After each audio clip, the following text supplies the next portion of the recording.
It is 2 o'clock in the morning on Friday the 19th of September, 2014. This is an interview for Obskure magazine, issue number 23, and the questions are by Monsieur Tassi. Question number 1.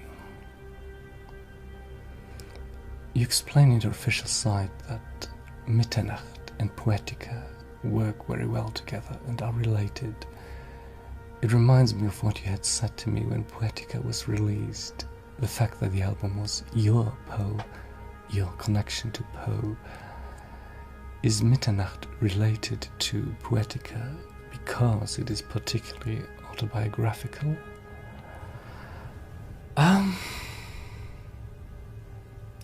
Yes, I think that Poetica and Mitternacht do belong together. Well, at least to a certain degree. And yes, Mitternacht is autobiographical. But then again, so are all my albums. I've always written only about myself. I've never done anything else. I mean, keep in mind that Sopor is nothing but self-therapy. It's always been. And besides, what's the one thing that all aspiring writers are being told? Is to bloody stick to the things that you know. And, well, in my case, the only thing that I truly know and understand, well, sort of anyway, is myself. So, yes, all my work is entirely autobiographical, including Mitternacht. I think another reason why both albums kind of belong together, well, they may not belong, but certainly work well together, is because one followed so closely after the other. I've said this before, but every album is not only a consequence of the one that came before, but it's also a preparation for the ones to follow. The thing about Mitternacht, about Poetica was, well, is, that it ended on a very sad note, and I couldn't leave it like that. Depression may be kind of romantic at the age of 16, in a twisted sort of way, but believe me, it isn't anymore when you reach my age. And to tell you the truth, I was terrified. It's like I was really afraid. I could not leave it like this. I could not let this final note linger, echo for all eternity, without dissolving it, rechanneling it. Because I just couldn't go on like this anymore. I could not allow this to be, because well, I felt and I feared that it would be the end of me. I had to find a solution, and quickly, which might also explain why I was under such enormous pressure. And consequently, this album was, and still is, so very important to me. In fact, and that's perhaps a strange thing to say, considering the contents of my past albums. But I can't remember ever having felt such a feeling of urgency about an album. Or maybe I have and I just forgot about it, which I tend to do, so... and now I'm repeating myself, but in my case, there is no separation between life and art. And I believe that's true for every artist, or every true artist, regardless of talent or skill. And really there shouldn't be a separation. I mean, how can there be? Life and art are one, they're the same thing. They influence each other, they are forever intertwined, because they are the same thing.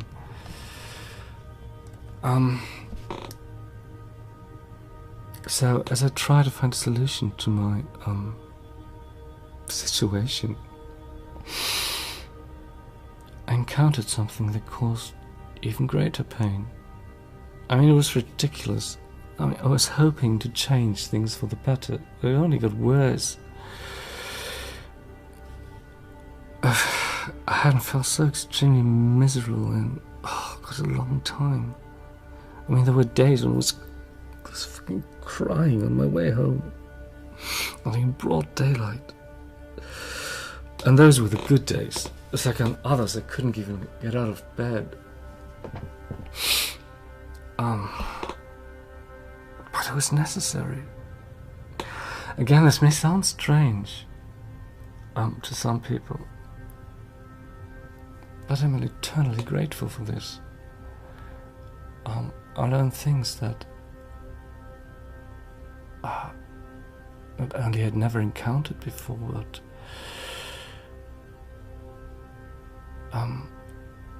I thought were impossible. Yes, it was painful, but it was also interesting and very educational.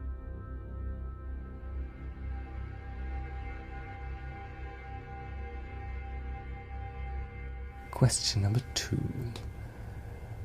Can you explain the fact that you needed to explore the question of loneliness and the need for companionship at this moment in your life? No. Things just, happened. It was meant to happen. It was simply time, I guess. A natural consequence of the things that had happened before. I don't wish to be rude, but I really cannot be more specific. After all, the details are really nobody's business. It's just when I left the other side, to put it this way, to re-enter the ordinary world, which I had abandoned so many years ago, I was instantly reminded why I left in the first place. I didn't belong here. I had no part in this, no place in it. It's one thing to be alone on the other side, where there are creatures, things you can surround yourself with, or even create to a certain extent. But being alone in the hostile, ordinary world, wow, that's different. I cannot recommend it. So my first reaction was to turn around on the spot and go straight back into darkness. But I couldn't, not this time, because they wouldn't have solved anything. It would have only meant stagnation and ultimately death. So I kept on walking. And that was, yes, almost 2 years ago now. And it's kind of, I hate the word amazing. I really do. But looking at it now, it's the best way to describe it. The things that happened in those 2 years, I honestly would never have guessed could happen. I really thought it would never be possible.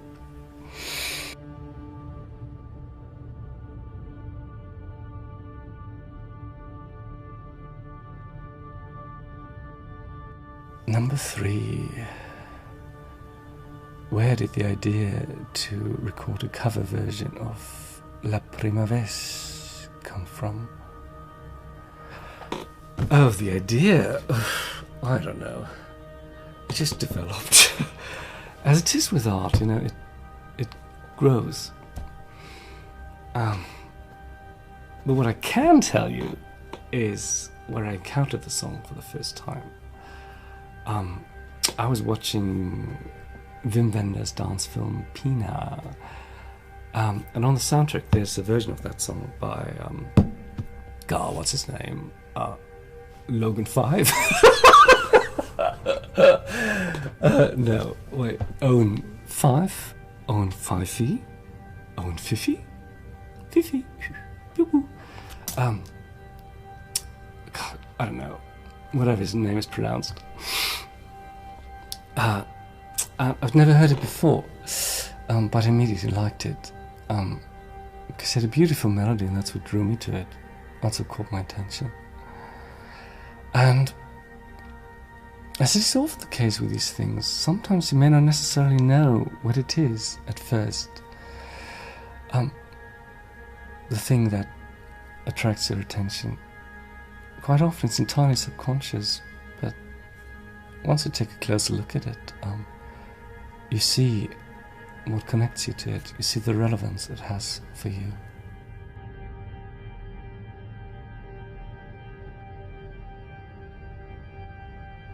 Number 4.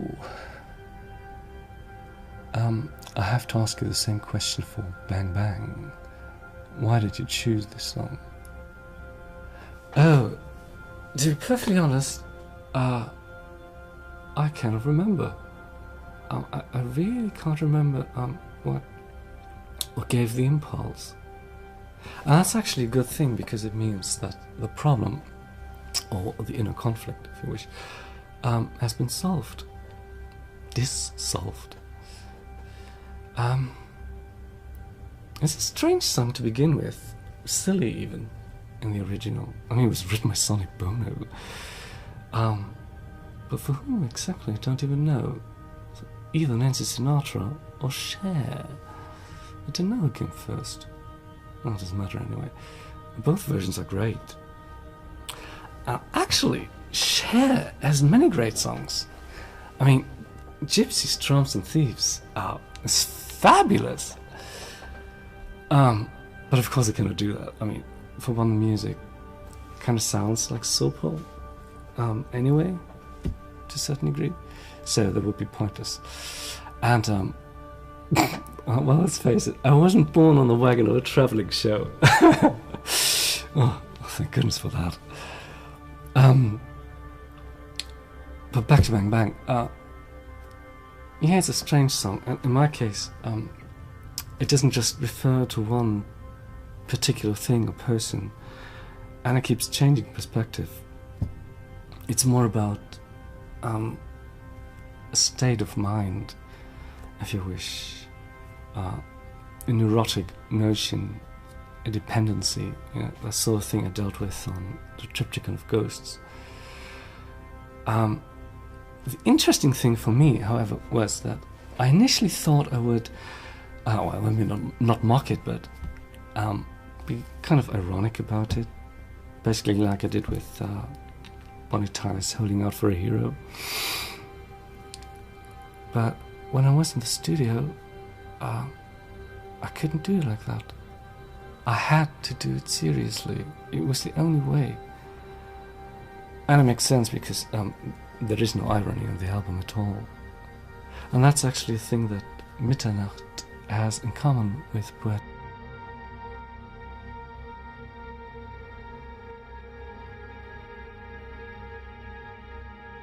Number 5. Do you consider Confessional the heart of the album? We can understand the chorus, the mantra of the song in a lot of different ways. Is that a form of supplication? Yes, it is the heart of the album, and thank you for recognizing. And yes, you may very well call it a prayer.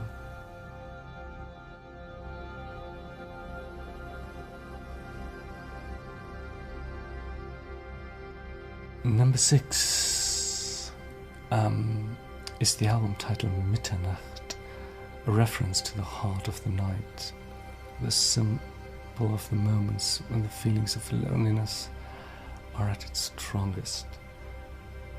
Yes, it's like a dark night of the soul.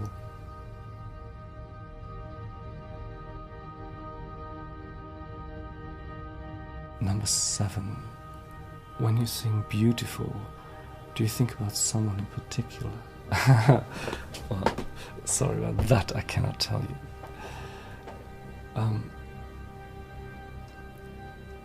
But it is more than meets the eye. It's a little complex, more complex than it might appear at first glance. Because it seems to be very simple, and it is simple, but it's not one-dimensional.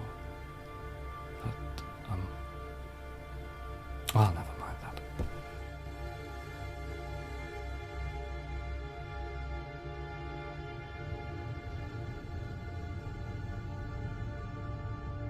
Number 8.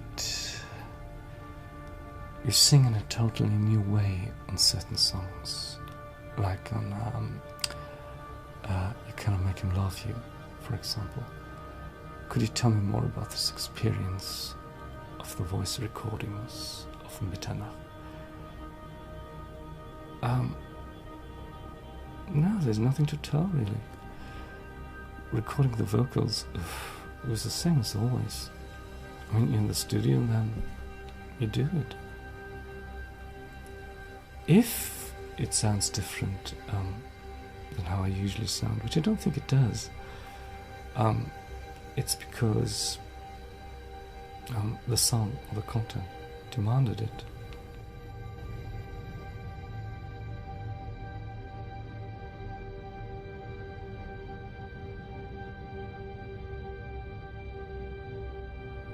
Number 9. Do you think the quiet feeling of the album is due to the totally new way that you had to deal with your energy, as you explained on your homepage? No, it has nothing to do with that. Because I don't write the music in the studio. So when I go to the studio, as in when I rent studio time, it means that the music's already completed. Well, theory, because, well, obviously still needs to be recorded, but the writing is done.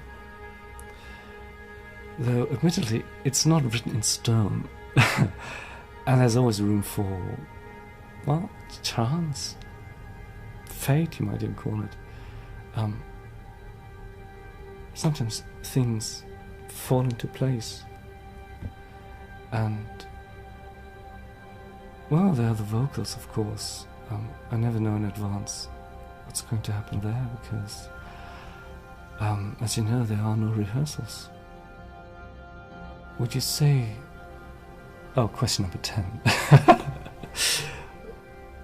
Would you say that the album is quiet because you're in a quieter moment in your life? Perhaps, yes.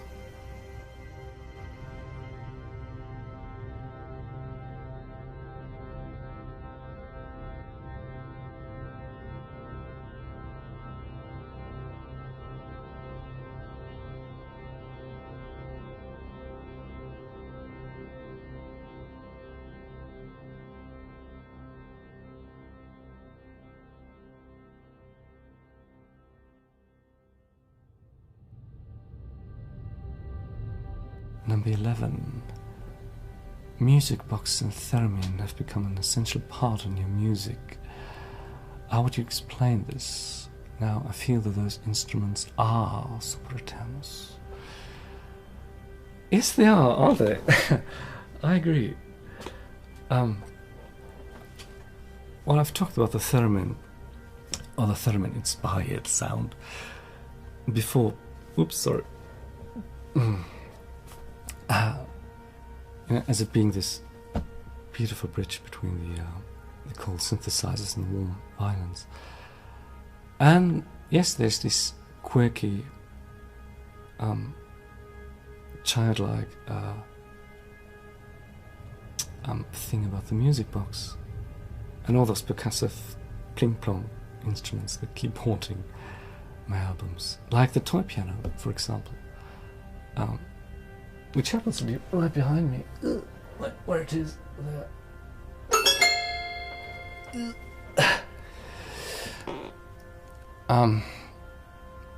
Now I've lost the plot. What was I going to say?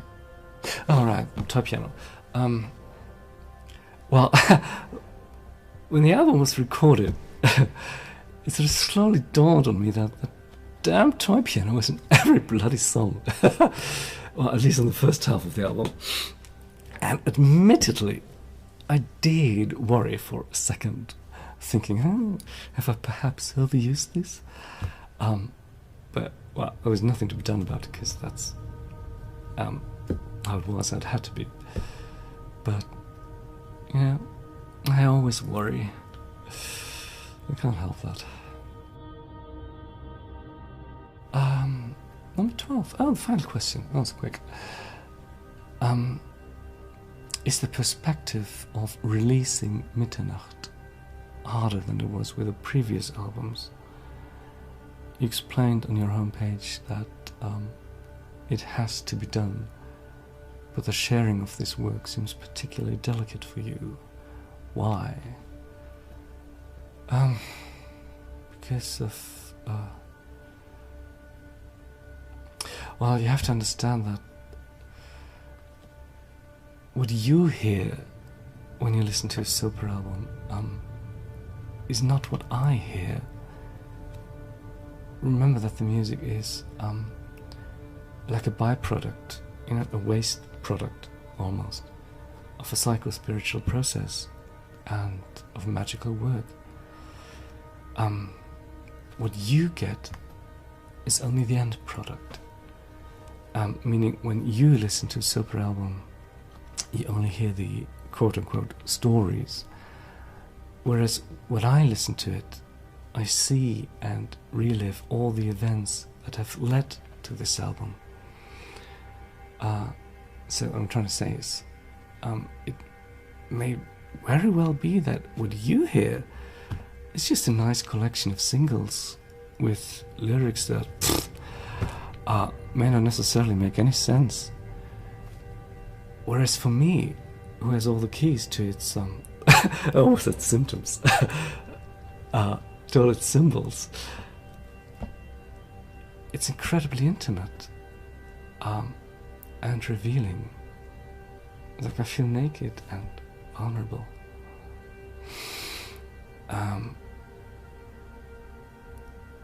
Why does it seem more delicate to me this time than with the previous albums? Well, probably because I actually was naked and